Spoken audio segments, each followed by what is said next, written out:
Si tu as cliqué sur cette vidéo, c'est sûrement que tu te sens un peu perdu au bout d'un mois et demi de prépa et que tu as l'impression que tu es complètement foutu, que tu vas jamais t'en sortir. Et j'ai fait cette vidéo parce que la plupart des élèves sont dans cette situation au bout d'un mois et demi. Et moi aussi, j'ai été dans cette situation et aujourd'hui, je suis à HEC. Donc, c'est plutôt que j'ai réussi ma prépa. Et donc, dans cette vidéo, je vais te montrer comment toi aussi tu peux faire pour remonter la pente une fois que tu as l'impression d'avoir touché le fond. Déjà, tu peux être fier de toi parce que tu regardes du contenu éducatif sur la prépa au lieu de regarder des shorts qui te grillent le cerveau. Donc, tu fais déjà partie des gens les plus motivés sur la prépa. Donc, déjà, même si tu as l'impression d'être complètement perdu, tu l'es pas. Tu es déjà sur la bonne chaîne parce que moi, j'ai créé une chaîne YouTube spécialement pour aider les gens comme toi qui galèrent en prépa. Et surtout, tu as déjà cette motivation au fond de toi.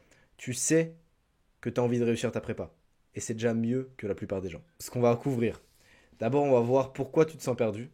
Ensuite, on va voir comment tu peux faire pour changer ça. Et enfin, je vais te montrer mon plan d'action simple pour que tu sortes ta tête de l'eau matière par matière après 2 mois en prépa. Avant de commencer, il faut que tu saches que cette vidéo ne s'adresse pas à toi si tu ne te sens pas vraiment perdu en prépa. Si tu as plus de 11-12 partout, c'est pas fait pour toi. Va faire autre chose, tu perds juste ton temps à la regarder. Va faire autre chose, va travailler. Franchement, tu as mieux à faire que de regarder une vidéo qui n'est pas adaptée pour toi. Pourquoi tu te sens perdu en prépa? La première raison, c'est sûrement parce que tu sais pas ce que tu fais là. Tu as pris la prépa un peu au pif, en te disant que c'était généraliste et qu'il y avait des bons débouchés derrière. C'est mon cas. Littéralement, moi, j'ai pris la prépa ECG de base, en me disant que après ça, je pourrais peut-être aller à Sciences Po. Ce qui n'existe pas. C'est littéralement impossible. La solution, c'est vraiment de prendre du temps et te demander ce que tu veux faire en prépa, pourquoi tu veux faire prépa, et si même tu as envie vraiment de faire prépa. La plupart des gens vont en prépa et se rendent compte que juste ils ont même pas envie d'être là. Bah si t'as pas envie d'être en prépa, mon gars, n'y va pas. Arrête tout de suite. T'infliges pas cette souffrance d'aller faire quelque chose qui te plaît pas et qui en plus va être assez difficile. Franchement, c'est complètement con. Même si t'as l'impression de perdre ton temps en faisant ça, en te posant, en écrivant quelque part, te demandant pourquoi tu veux faire la prépa, cette clarté va vraiment t'aider parce que comme ça, si tu fais prépa après, tu sais pourquoi tu es là. Et si tu fais pas prépa, bah au moins c'est clair. Et encore une fois, tu sais pourquoi tu fais pas prépa. Je te conseille de poser ça à l'écrit. Moi, ça m'a pas mal aidé d'écrire pendant ma prépa pour réussir à mettre au clair mes objectifs et à savoir ce que j'avais envie de faire. C'est plus simple en fait que de le faire dans ta tête et de juste ruminer un petit peu ce genre de choses. Raison numéro 2, c'est que tu n'arrives pas à gérer la charge de travail. Le truc, c'est que probablement tu es débordé depuis la rentrée et tu as déjà pris du retard. Comme la plupart des gens, c'est normal. Tu sacrifies ton sommeil pour être à jour dans le cours. Et pour être à jour au cours du lendemain, tu vas te coucher tard ou te réveiller très tôt. Et ça, c'est pas une bonne idée. Tout simplement parce que du coup, ça va augmenter cette impression d'être complètement débordé et d'être complètement sous l'eau. Faut que tu réapprennes à t'organiser. Sûrement que tu utilises les mêmes méthodes qu'au lycée, que ce soit consciemment ou non. Moi, c'était mon cas, alors qu'au lycée, j'avais conscientisé aucune méthode. Littéralement, au lycée, moi, ce que je faisais, c'est juste, je relisais mes cours et je pensais que c'était du travail. Donc, je suis arrivé en prépa, j'ai fait la même chose. Ça n'a pas très bien marché. Mais le truc, c'est que ces méthodes sont visiblement pas adaptées à la prépa parce que si elles étaient adaptées à la prépa, tu te sentirais pas débordé comme ça. Tu aurais juste l'impression d'être normal, quoi, sans que ce soit un problème. Il faut que tu prennes du temps pour réinventer tes méthodes de travail. Encore une fois, c'est pas de la perte du temps. C'est pas de la perte de temps, pardon. Vraiment, crois-moi, je sais que ça fait un peu pédant de dire que je suis à HEC, etc. La seule raison pour laquelle je vais te dire ça, c'est juste que je sais de quoi je parle. J'ai été là avant toi et franchement, c'est pas de la perte de temps de juste se poser, de prendre 2 heures pour écrire dans un cahier comment j'ai envie de travailler les maths et d'être clair là-dessus et après juste de suivre ton protocole jusqu'à l'infini, jusqu'à ton concours, quoi. C'est franchement, c'est le meilleur truc que j'ai pu faire, moi. Littéralement, de juste me poser, de me dire, bon, mes méthodes puent la merde actuellement, comment je fais pour améliorer ça, pour que ça change. Raison numéro 3, t'arrives pas à équilibrer le travail et le temps pour toi. C'est un peu la même chose que la raison 2, parce qu'en fait, du coup, vu que tu galères à assumer complètement la charge de travail, vu que t'es pas bien organisé pour.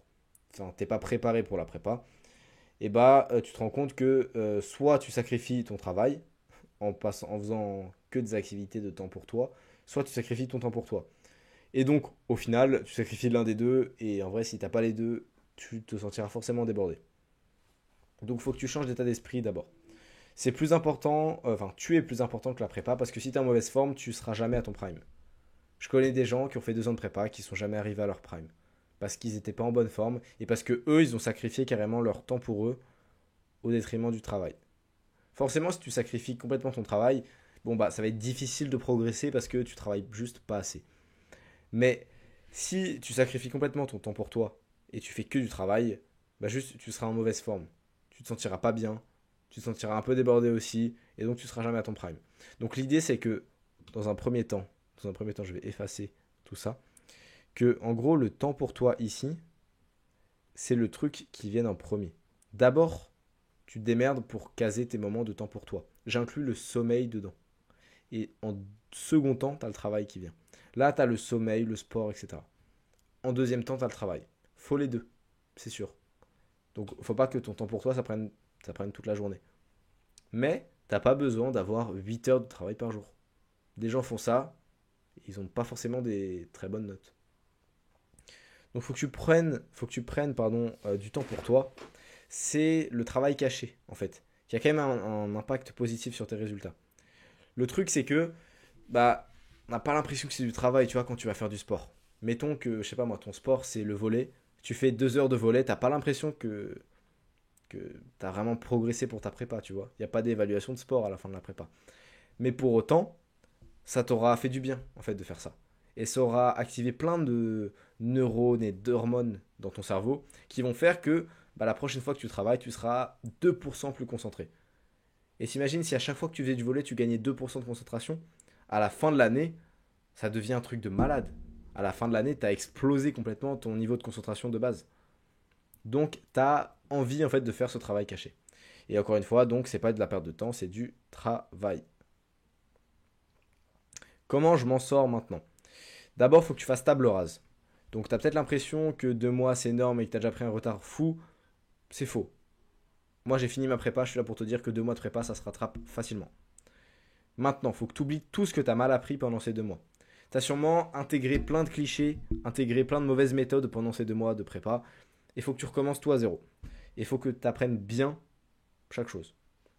Si tu continues à mal apprendre et à mal gérer ta prépa, tu au final perdras beaucoup plus de temps. Tu perdras au final beaucoup plus de temps que ces 2 mois que on va sacrifier maintenant. Donc c'est pas grave, ok? Fais-moi confiance. On sacrifie tout maintenant, tout ce qui vient de se passer là. On repart de zéro. D'abord, tu vas prendre du temps pour toi. Tu vas prendre du temps pour faire en sorte d'aller bien. Parce que comme on l'a vu tout à l'heure, c'est la première étape. Si tu vas pas bien, tu seras pas à ton prime, c'est pas ce qu'on veut. La semaine avant les vacances, donc littéralement à partir de demain, quand cette vidéo sort, tu vas prendre une semaine rien que pour toi. Tu peux aller en cours ou sécher, c'est comme tu veux. Cette semaine de cours, tu pourras la rattraper au pire. L'objectif, c'est de faire un reset mental et de tout reprendre à zéro. Tu peux faire ça pendant la première semaine des vacances si tu vois cette vidéo trop tard. Mais en vrai, même si tu vois cette vidéo genre mercredi, bah si ta période de reset mental c'est mercredi, jeudi, vendredi, samedi, et que tu vas même pas au DS s'il le faut, que tu ailles au DS ou non, on s'en fout complètement, bah en vrai, ça suffit quand même. C'est déjà pas mal. Pendant cette semaine, faut pas que tu perdes de vue ton objectif. Faut faire un reset de tout ce que tu as appris pour mieux réapprendre. C'est ça l'objectif. Tu peux te le noter quelque part si tu veux. Fais-toi des petits post-it, je sais pas. Des... Vois comment ça marche, mets-le en fond d'écran, fais comme tu veux. L'idée, c'est de tout oublier pour tout réapprendre. Tu vas notamment prendre le temps de te fixer des objectifs clairs, que ce soit des objectifs de prépa ou pas de prépa. Parce que les objectifs pas de prépa, ils font partie, tu l'auras compris, du travail caché ici. Ok? Donc, tu en as besoin aussi. Et il te faut un plan clair pour y arriver pour chacun des objectifs. Et pour réussir à concilier tes différents objectifs. Donc, pendant cette semaine, tu vas essayer de t'éloigner le plus possible des écrans et de la malbouffe. Pourquoi? Parce que c'est juste des distractions. Et tu vas te forcer à bien dormir pour que tes hormones, en particulier la dopamine, soient à leur prime et que tu sois super motivé par la suite. Et que tu perdes cette sensation d'être complètement débordé. Si là tu te sens complètement débordé, c'est notamment parce que tes récepteurs de dopamine ils sont complètement cramés. Et ils sont notamment cramés parce que tu utilises trop d'écran et tu manges mal. C'est possible qu'ils soient cramés même si tu n'utilises aucun écran et si tu manges bien, c'est possible. C'est juste parce qu'il y a quelque chose d'autre qui les crame. La plupart du temps, ça va être lié aux écrans ou à de la malbouffe ou au manque de sommeil. Donc là, pendant cette semaine, juste, tu prends une petite pause. Il y a un concept qui s'appelle dopamine détox sur internet. Tu peux regarder des vidéos si ça t'intéresse de pousser un peu plus. Mais en vrai, c'est juste, tu dors bien, tu vas pas sur les écrans, tu manges pas de mauvaise nourriture, de malbouffe. Tu fais 90% du travail. Le reste, on s'en fout un petit peu. Une fois que cette semaine s'est passée, tu vas te demander comment tu te sens à l'écrit. C'est important de le faire à l'écrit, encore une fois, vis-à-vis de la prépa. C'est quoi ton ressenti? Est-ce que tu as toujours envie de le faire? Est-ce qu'il y a autre chose que tu as envie de faire? Est-ce que ces deux choses sont conciliables avec la prépa? Etc. T'as pas le droit de taffer la prépa pendant cette semaine. Le but, ça va être au max de rentabiliser cette semaine en faisant le travail caché. On fait pas le travail obvious, tu vois. Oui, c'est obvious que si tu fais des exos de maths, tu vas progresser. Bon, bah ça, en vrai, t'as pas besoin que je te fasse une vidéo pour te dire que oui, le plus tu fais d'exos de maths, le plus tu vas progresser. Logique. Donc là, pendant cette semaine, elle va être très spéciale pendant ta prépa parce que c'est la seule semaine où tu n'auras pas le droit de taffer ta prépa, littéralement. Cette semaine, tu la rattraperas de toute façon derrière, ok? Et si tu vas en cours et que ton prof t'engueule parce que tu fais pas les devoirs, on s'en fout, ok? On s'en fout complètement. Au pire, littéralement, tu dis que t'es malade. Dis que t'es malade pendant cette semaine-là et tu vas pas en cours et fais ta vie. Et vraiment, fais ta dopamine détox dans ton coin sans même aller en cours s'il le faut. Si ça te stresse trop d'aller en cours. Cette semaine, tu vas la rattraper beaucoup plus rapidement que ce que tu crois. Donc, suivre ce protocole ne dépend que de ton courage. Si tu es courageux, tu vas m'écouter et tu vas te dire attends, peut-être que lui, il est HEC, peut-être que lui, il sait de quoi il parle. Si t'es pas courageux, en vrai, bah, quitte la vidéo. Genre. Si tu sais de base que tu ne le feras pas, ça, il devrait avoir une fonctionnalité pour bloquer certains utilisateurs de poursuivre la vidéo parce que là, tu vas juste perdre ton temps. Littéralement, ce que je vais te donner après, c'est la méthode une fois que tu as fait cette semaine. Si tu la fais pas, ça sert à rien. Genre, tu vas faire autre chose. Déjà, t'as déjà perdu presque un quart d'heure là. Maintenant, mon plan pour sortir la tête de l'eau matière par matière, une fois que t'as fait cette semaine. À partir du principe que t'es perdu dans chaque matière, que t'es nul partout, et au pire, tu pourras skip des étapes si t'en as pas besoin. Genre, si t'es nul partout sauf en maths, bon bah la première étape qui est celle des maths, tu peux la skip. On va s'occuper des maths en premier. D'abord, tu vas prendre la partie des maths proba ou analyse sur laquelle t'es le moins à l'aise. Et après, tu vas blinder. Ok? C'est-à-dire que tu es à 100% en cours. Pas pendant cette semaine, pour la rentrée après les vacances. Ça veut dire que tu n'as pas le droit de sortir du cours. Tu n'as littéralement pas le droit de sortir physiquement de la salle ou de laisser physiquement le prof sortir de la salle avant d'avoir tout compris. C'est trop important, ok? La plupart des gens se demandaient comment moi je faisais pour avoir des aussi bonnes notes sans tant que ça taffer. La plupart du taf, la vérité, je le faisais en cours. 80%, c'est juste que en cours, je me forçais à tout comprendre. Et pour des raisons d'ego au début, puis après, j'ai juste compris que c'était trop important. Je me disais juste, il faut absolument pas que je laisse passer cette opportunité. Au début, je me disais juste, il y a des gens qui comprenaient pas moi. Ça me casse les couilles. Enfin, ça me branle qu'il y ait des gens qui soient. Genre, on est fait des mêmes cellules, tu vois. Comment ça se fait que lui, avec sa gueule, là, il va être plus intelligent que moi? Comment ça se fait que lui, il comprenne tout et pas moi? Donc, je me suis dit, à partir de maintenant, j'ai pas le droit de sortir du cours. Le prof, je vais pas le laisser sortir tant que j'ai pas tout compris. Donc, tu demandes au prof, tu demandes à quelqu'un qui est plus fort que toi en maths, tu demandes à n'importe qui, de manière à ce que tu aies tout compris à la fin du cours. Ensuite, tu vas faire 6-7 heures de taf le dimanche. Ça fait beaucoup, oui. Sûrement que tu n'as jamais fait ça de ta vie. Mais sache que c'est ce qu'il faut faire en fait pour réussir à travailler en prépa. Il faut beaucoup travailler en nombre d'heures. Et tu vas voir que ce que je te donne ici, là, c'est pas tant que ça d'heures en semaine. Là, dans le programme, qui va te permettre carrément d'exploser tout le monde, hein, c'est pas un programme pour juste un petit peu sortir la tête de l'eau. Genre, là, je te dis sortir la tête de l'eau. Le but, c'est qu'une fois que l'étape 1 est finie, t'es majorant en maths. Point. Donc forcément, ça demande beaucoup de travail. Donc, tu vas prendre 6-7 heures ton dimanche pour refaire les TD de la semaine et les précédents. Ce que j'appelle les précédents ici et ici, c'est les TD des cours précédents sur le thème que tu as choisi ici, proba ou analyse. Donc mettons que tu as pris proba, et ben là du coup tu vas faire des TD de proba d'avant. L'avantage de refaire les TD, c'est que tu as déjà la correction, donc ton cerveau il assimile beaucoup plus vite. Tu as déjà fait l'exo, il le connaît déjà ton cerveau. Donc tu peux presque, en fait, juste le faire 10 000 fois, hypothétiquement, tu peux le faire 10 000 fois, et au bout de 10 000 fois, tu le connais par cœur, et donc au final, la méthode, tu l'as complètement intégrée. Bah là, c'est l'idée, sauf que tu le fais pas 10 000 fois, tu le fais que 2 ou 3 fois. Donc tu refais tes TD précédents. Et pareil, 2 heures par jour, tu refais tes TD précédents. Faut pas que ce temps de travail grignote ton temps de sommeil, mais normalement, tu peux te démerder pour trouver 2 heures par jour.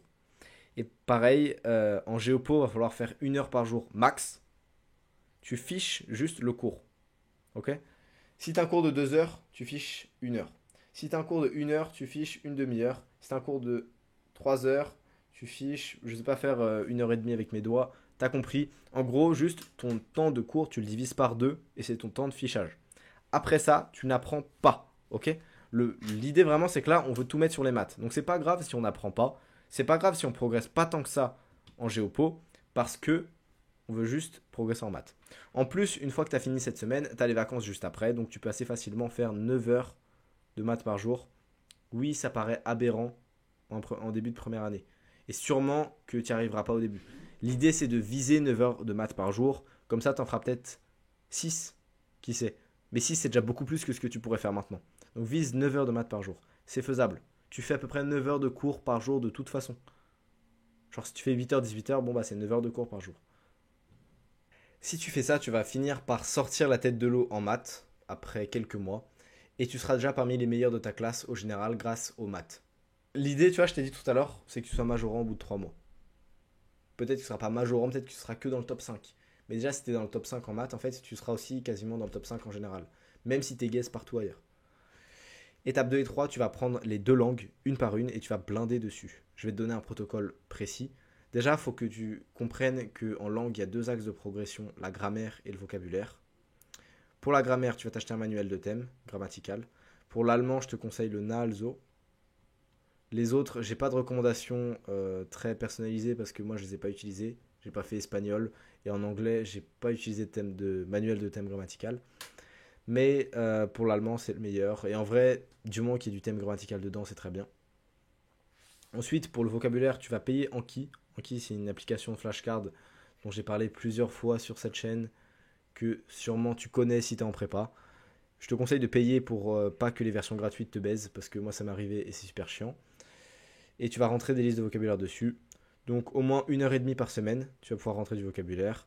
Tu en apprends au moins 1 heure chaque soir avant de dormir. Et tu fais 2 à 3 heures de thème grammatical le week-end. Je te recommande le dimanche après-midi. Parce qu'en vrai, comme ça, tu travailles pas tant que ça le dimanche après-midi. Si t'as que 2 heures, en vrai, tu sais, ça fait 14 heures, 16 heures. Ou 13 heures, 15 heures. Et à partir de là, t'as la fin de l'après-midi qui est libre. Ce que j'ai pas mis ici, c'est que dans la description, tu vas retrouver mes fiches de vocabulaire d'allemand gratuitement. Régale-toi, c'est juste pour toi. Tu as juste à cliquer sur le lien et ça va marcher. C'est sur Anki App. Anki App. Donc tu as besoin d'installer l'application pour pouvoir les avoir. Sache que si tu comptes tout ficher sur Anki App, il faut absolument que tu payes. Parce que juste, bah moi j'ai gardé la version gratuite et ils m'ont complètement baisé parce que plusieurs fois ils m'ont supprimé des cartes et tout et des fiches et ça m'a cassé les couilles. Donc vraiment, conseil, prends la version payante. Sur 2 ans, ça doit revenir à peu près à moins de 2 euros par mois, un truc comme ça. Peut-être un petit peu plus. Non, je pense un peu plus que 2 euros par mois. Peut-être 4-5 euros par mois. Franchement, ça vaut carrément le coup. Pour une langue, tu peux aussi essayer de faire ce que j'appelle une mini-saison. Donc, en gros, pendant des vacances, tu vas prendre 4 à 10 jours sur une langue et tu vas spam dessus. Tu fais à peu près 8-9 heures par jour avec 2-3 heures de vocabulaire et 6-7 heures de thème grammatical. Quand tu fais du vocabulaire ici, tu l'apprends. Tu rentres pas de vocabulaire sur Anki. Tu l'apprends juste. Tu, le truc le plus simple pour apprendre le vocabulaire, c'est Anki. J'ai fait une vidéo spécialement dessus qui va s'afficher ici. Si tu sais pas encore ce que c'est Anki en vrai, parce que c'est possible. Ce que je te conseille de faire, pardon, c'est de refaire les mêmes phrases de thème grammatical tous les jours de la mini-saison. Parce que en faisant ça, ça fait comme les TD, en fait. Tu refais les mêmes phrases, donc ton cerveau, plus facilement, il va cliquer, il va capter le point de grammaire qu'on travaille. Et donc ici, en fait, je l'ai mis là, il y a mes fiches de vocabulaire dans la description. Pendant ce temps, tu fais encore pas mal de maths et tu fiches ta géopo. Toujours le même rythme pour ficher la géopo. Et en maths, tu essayes de faire au moins 4-5 heures le dimanche. Normalement, c'est bon. Tu peux peut-être faire 1 heure aussi en semaine si tu veux, qui est pas forcément utile, mais tu sais, juste tu fais du TD, des TD d'avant, tu continues, tu vérifies que tu es toujours chaud en maths. Parce que l'idée, c'est quand même que tu n'as pas envie de perdre ce niveau-là. Normalement, faire 5 heures de maths à la fin de la semaine, une fois que tu es nickel en maths, c'est bon. Genre, franchement, ça le fait. T'as pas besoin de faire beaucoup plus. Tu continues sur ce rythme en langue, t'essayes, et tu te prévois quelques séances spéciales en plus en géopo. Et si tu galères à trouver du temps en langue, ce que tu peux essayer de faire, c'est que pendant ton cours, tu rentres ton vocabulaire. Ou tu taffes du vocabulaire ou du thème grammatical, pardon. La plupart des profs vont pas te cramer si tu es sur ton tel. Sois juste pas con et fais gaffe à ce qu'ils ne te voient pas. Et ce sera bon. Étape 1, donc en géopo, il faut que tu apprennes à ficher ton cours. J'ai fait une vidéo dessus qui va s'afficher ici où je t'explique carrément ma méthode. En gros, ce qu'il faut savoir, c'est qu'il y a 2 piliers. Le problème, c'est que j'ai plus de place pour écrire là. Il y a 2 piliers. Il y a les arguments. Ça, c'est des fiches papier.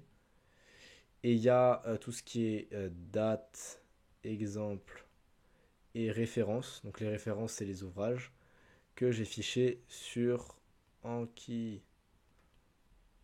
Tu comprends encore plus pourquoi j'ai complètement le seum contre AnkiApp qui ont failli me baiser mon concours.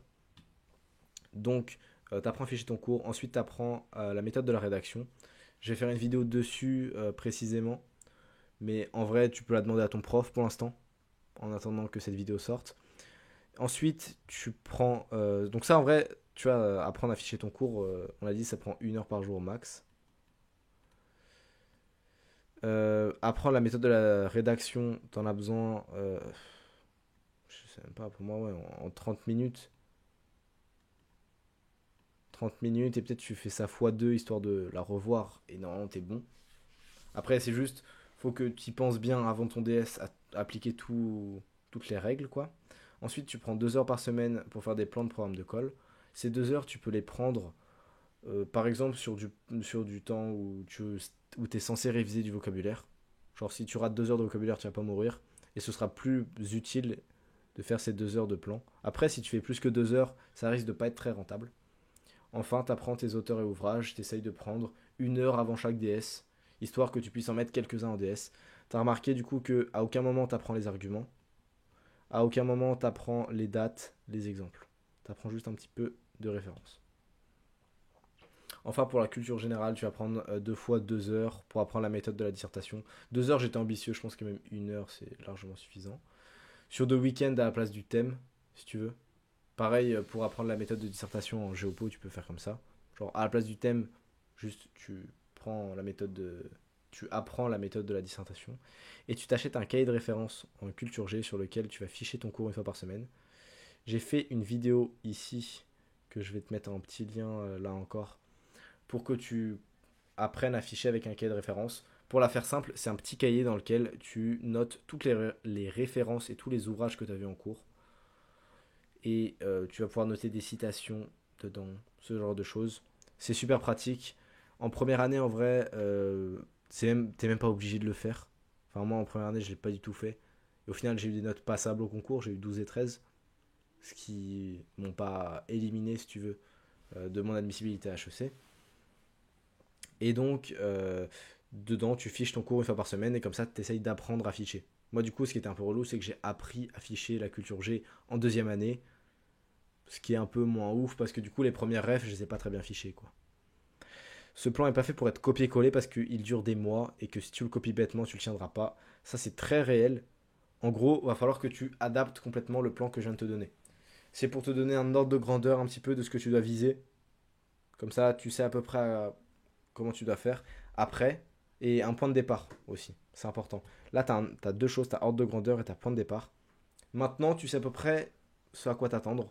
À toi de créer ton propre plan, pardon. À toi de te démerder pour juste faire quelque chose qui soit adapté à toi et qui va marcher pour toi.